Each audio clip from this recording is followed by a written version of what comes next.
Mitochondria basically ये जो word है ये प्लूरल है। प्लूरल कहते हैं अगर एक से ज़्यादा माइटोकॉन्ड्रिया है तो हम उसको कह देते हैं माइटोकॉन्ड्रिया। अगर सिंगुलर वर्ड को यूज़ किया जाए कि एक माइटोकॉन्ड्रिया, तो उसके लिए हम यूज़ करते हैं वर्ड माइटोकॉन्ड्रियन। तो जो माइटोकॉन्ड्रियन है बेसिकली ये सिंगुलर वर्ड है, और माइटोकॉन्ड्रिया बेसिकली ये प्लूरल वर्ड है। जो माइटोकॉन्ड्रिया है बेसिकली अगर देखा जाए ये यूकैरियोटिक ऑर्गेनेलिज है। Eukaryotic organelles. तो यूकैरियोटिक ऑर्गेनेलिज बेसिकली इसको इसलिए कहा जाता है क्योंकि ये देखा जाए they are double membrane bounded organelles. मतलब कि they are double membrane bounded organelles. अगर डबल मेम्ब्रेन किसी के पास मौजूद है तो ऐसा ऑर्गेनेलिज जो डबल मेम्ब्रेन रखता है हम उसको नाम देते हैं डबल मेम्ब्रेन ऑर्गेनेलिज। वो एक माइटोकॉन्ड्रिया भी है। क्लोरोप्लास्ट भी होता है, माइटोकॉन्ड्रिया भी डबल मेम्ब्रेन बॉन्डेड ऑर्गेनेलिज है। बेसिकली जो माइटोकॉन्ड्रिया है हम इसको नाम देते हैं दे आर पावर हाउस। मतलब जो माइटोकॉन्ड्रिया ये सेल का पावर हाउस है। जैसे कि आपको पता होगा कि जितने भी डैम होते हैं, डैम का काम है बिजली बनाना, इसी तरह जो डैम का काम करता है सेल के अंदर पावर हाउस का, वो माइटोकॉन्ड्रिया है। बेसिकली इसका जो काम होता है दे आर मैन्युफैक्चर्ड, जो कि बनाता है और बनाने के साथ साथ उसको सप्लाई भी करता है। मतलब कि मैन्युफैक्चर करके सप्लाई भी करना एनर्जी को। मेरे बच्चे सारे के सारे जो सप्लाई करना एनर्जी को और उसको मैन्युफैक्चर करना, जो सेल को एनर्जी देता है और सेल की डिमांड के ऊपर देता है कि कितनी उसको एनर्जी चाहिए कितनी एनर्जी नहीं चाहिए। तो ये जो मैन्युफैक्चर सप्लाई करने वाला सेल के अंदर एनर्जी को हम उसको नाम देते हैं, वो हमारे पास माइटोकॉन्ड्रिया है। बेसिकली जो माइटोकॉन्ड्रिया है they are self replicating organelles. मतलब कि अगर देखा जाए जो खुद ब खुद अपने आप को रेप्लिकेट कर सकता है, अपनी तादाद को ज्यादा कर सकता है, अपनी खुद की चीजें खुद बना सकता है, वो माइटोकॉन्ड्रिया है। इसकी सबसे बड़ी रीजन ये है कि they have their on DNA. They have their on DNA. इसके पास अपना डीएनए होता है और डीएनए के साथ साथ इसके पास अपने राइबोसोम भी होते हैं। इसका मतलब जो अपनी प्रोटीन बना सकता है और प्रोटीन बनाने के साथ साथ जो अपने पास डीएनए को रखता है हम उसको नाम दे देते हैं ऐसा ऑर्गेनेलिज, सेल्फ रेप्लिकेटिंग ऑर्गेनेलिज कहलाता है। उसका नाम क्या बेटा, वो माइटोकॉन्ड्रिया है। इसकी शेप के लिहाज से हमें ये डिफरेंट शेप का नजर आता है।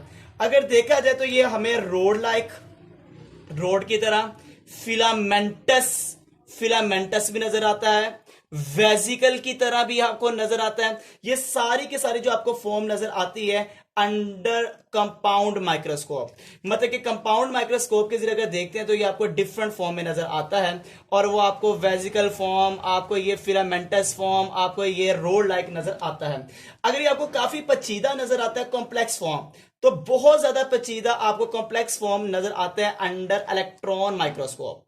मतलब कि इलेक्ट्रॉन माइक्रोस्कोप के नीचे देखते हैं तो आपको इसकी कंप्लीट एनाटॉमी नजर आती है। तो अगर आप इसको इलेक्ट्रॉन माइक्रोस्कोप के अंदर देखते हैं तो इलेक्ट्रॉन माइक्रोस्कोप में पता लगता है ये बहुत ज्यादा पेचीदा है। मगर अगर आपको उसकी शक्ल नजर आ रही है, सिर्फ शेप नजर आ रही है रोड, फिलामेंटस, वेजिकल लाइक, तो आपको कंपाउंड माइक्रोस्कोप के अंदर नजर आता है।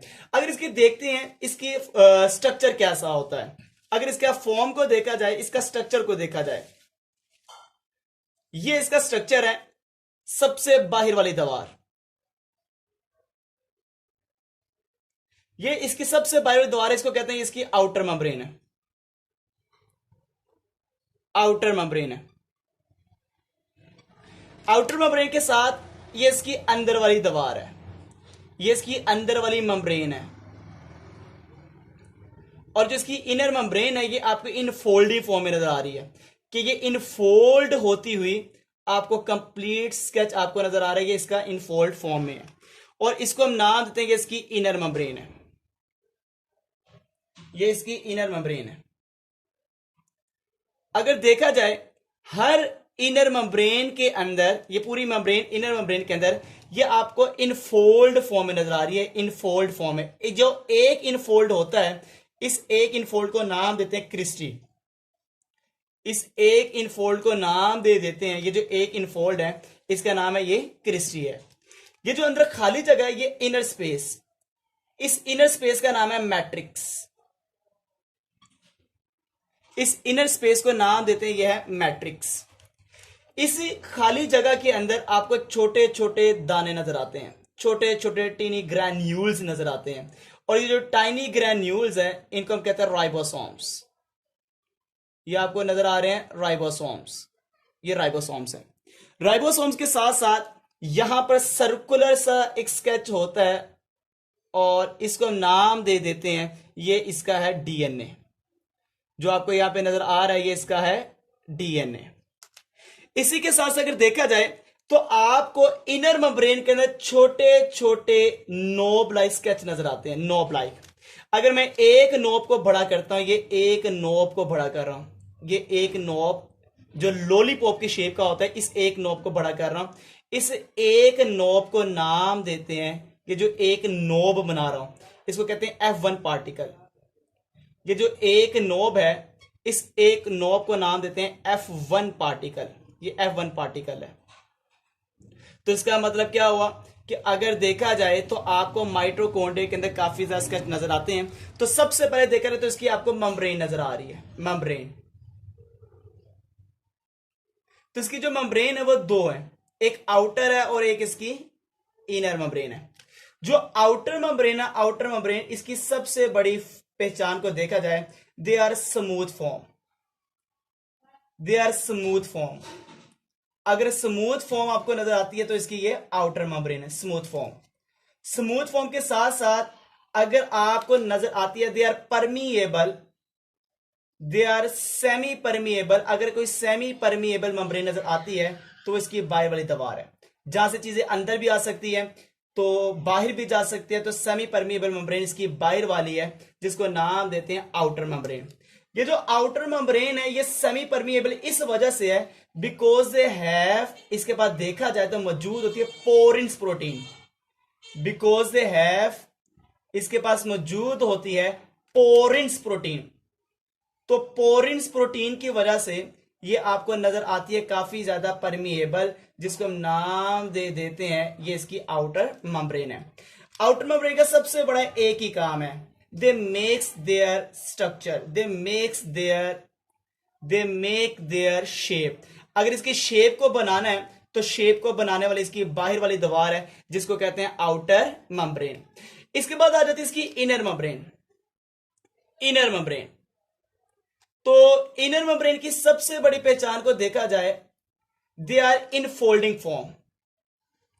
तो जो आपको नजर आती है इन फोल्डेड फॉर्म के अंदर, तो वो आपके पास एक ही मेम्ब्रेन है, उसका नाम है इनर मेम्ब्रेन।